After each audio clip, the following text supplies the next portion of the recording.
Chers amis, bonjour. Nous sommes le mercredi 28 août 2024. Il est 9 heures. Quelques news de l'Arménie, de l'Artsakh et de la diaspora arménienne. Tout d'abord, donc à retenir ce soir sur France 3, Jardin Noir, un documentaire sur le Haut-Karabakh, sur l'Artsakh. Un documentaire d'1h22 d'Alexis Pazoumian. Donc à ne pas rater sur France 3 ce mercredi à 23h33. C'est une heure tardive. Donc, mais ça vaut le coup de regarder. C'est un excellent film documentaire qui a été d'ailleurs primé. Hein, donc il faut le voir. Voilà. Juste donc aussi pour vous dire que les Jeux Olympiques, les Jeux Paralympiques, donc aujourd'hui ce soir, la cérémonie d'ouverture avec bien sûr le défilé, donc Champs-Élysées, place de la Concorde, avec la délégation arménienne avec trois athlètes et puis plusieurs membres de la délégation. On va voir cela, donc l'Arménie va défiler avec les 185 pays présents.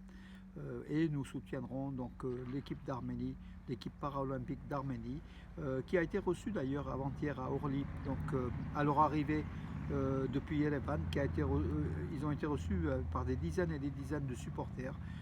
Et bravo à eux, en tout cas tous ceux qui supportent l'équipe d'Arménie, bravo à eux. Voilà, en espérant qu'on puisse avoir aussi des médailles à ces Jeux paralympiques. Donc, et moi, je pense qu'il y a au moins une ou deux chances de médaille, ne serait-ce que déjà par Sarkis Stepanian au lancer de poids. L'Azerbaïdjan construit une mosquée après avoir démoli l'église arménienne de Soup Hampartsum, Sainte Résurrection, à Bertsol. Bertsol, c'est en Artsakh occupé, c'est le village en fait, la ville de passage entre l'Arménie et l'Artsakh, Bertsol. L'église arménienne a été détruite et Sainte Ascension, donc Soup Hampartsum, cette église qui avait été construite en 97, je crois en fait, voilà, qui a été détruite par l'Azerbaïdjan qui occupe ces terres arméniennes de l'Artsakh.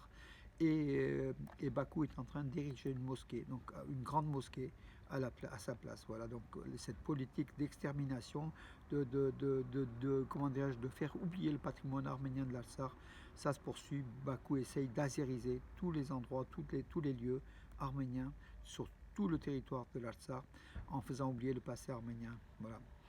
Ce même Azerbaïdjan qui revendique maintenant Karaounch en fait près de Sisian en Arménie, le site mégalithique qui est avec qui ressemble à Stonehenge un petit peu, hein, voilà, donc qui date de plusieurs milliers d'années. L'Azerbaïdjan revendique en disant que c'est pas l'Arménie, c'est l'Azerbaïdjan occidentale.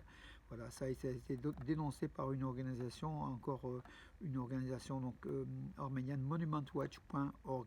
Voilà, cette politique de toute azérisée. Donc, et l'Arménie occidentale l'Arménie considérée comme l'Azerbaïdjan occidental. C'est la politique donc d'Aliyev, du dictateur Aliyev, qui a un œil sur l'Arménie. Hein. Voilà, il faut faire attention à cela. Le volume des échanges commerciaux entre l'Arménie et l'Europe n'a jamais été aussi faible selon le député Artur Khachaturian, un député de l'opposition qui critique bien sûr Pachinian, le gouvernement Pachinian. L'Arménie se rapproche de l'Europe, mais son chiffre d'affaires, son commerce avec l'Europe représente 3,5% des exportations totales, qui a diminué de plus de 3 fois donc, par rapport à l'an dernier, sur la même période. Voilà, la grande partie du commerce de l'Arménie se fait sur la Russie en fait, avec l'Union économique eurasienne, 85% des courants économiques, des transactions économiques. Voilà, donc l'Arménie est toujours liée à la Russie au niveau économique.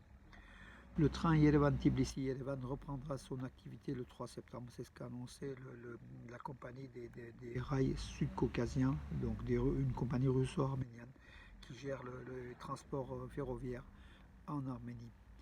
Les États-Unis n'ont fourni aucune arme meurtrière à l'Arménie, ni directement ni indirectement, par l'intermédiaire d'un tiers, indique l'ambassade des États-Unis à Bakou.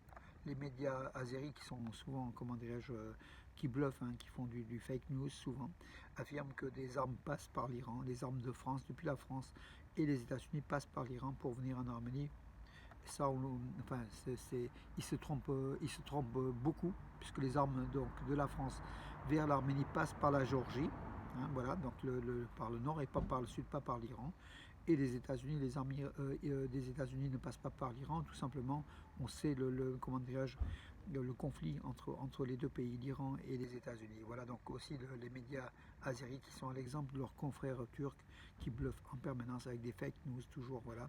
Et comment dirais-je, et le public azéri qui est sous-informé et prend ça à la lettre, écoute comme si c'était vrai. Alors le combat en UFC c'est le combat, vous savez, le combat total en fait, le MMA en fait, hein, entre l'Arménien Arman Zaroukian, numéro 1 mondial UFC 300 en poids léger, et le russe Islam Makhachev, donc la terreur, hein, voilà, donc est prévu pour décembre prochain. Si Makhachev n'est pas opéré, donc ça sera en décembre prochain, sinon ça sera au printemps 2025. Voilà, on espère ce combat qui est très très attendu. Tsaroukian pourrait mettre un terme au cercle de victoire de ce Makhachev qui est une terreur, mais que l'Arménien la dernière fois a failli battre. Voilà, cette fois-ci, Arman Tsaroukian est en pleine forme. Il peut prétendre, il peut vraiment gagner le combat face à Makhachev. Donc à voir au mois de décembre. Et je sais que vous êtes très très nombreux à suivre le MMA. Donc ces combats, ultra violents, mais qui passionnent aujourd'hui les foules. Pour preuve, à chaque fois qu'on met un article sur les MMA, sur Tsaroukian, c'est l'article le plus lu. Voilà. En tennis, à l'US Open, pas de chance pour Elina Vanessian. Sous les couleurs de l'Arménie, elle perd le premier match de l'US Open, elle l'a perdu, donc elle est éliminée dès dès le premier match donc de l'US Open. Par contre, face à une adversaire qui était beaucoup mieux classée qu'elle. Voilà, elle est classée 51, son adversaire c'était numéro 13 ou 16. Voilà. Élimination aussi de Karen Khachanov à l'US Open. Voilà, dommage. On n'aura pas d'Arménien ou de concurrent sous les couleurs de la Russie comme Khachanov et concurrent sous les couleurs de l'Arménie comme Elina Vanessian. Mais bon, elle n'a que 21 ans et je crois que son avenir est quand même radieux. On la suivra de près. Elina Vanessian, courage. En tout cas, bravo, bravo de concourir sous les couleurs de l'Arménie. Voilà mes amis pour aujourd'hui. Donc à suivre sur France 3, bien sûr ce soir à 23h33 avec Jardin Noir, Rarabach, Artsar. Voilà, donc un documentaire d'Alexis Pazoumian qu'il faut absolument regarder. Voilà mes amis, même à cette heure tardive. Essayez d'enregistrer pour ceux qui ne peuvent pas regarder directement, mais en tout cas ça vaut le coup.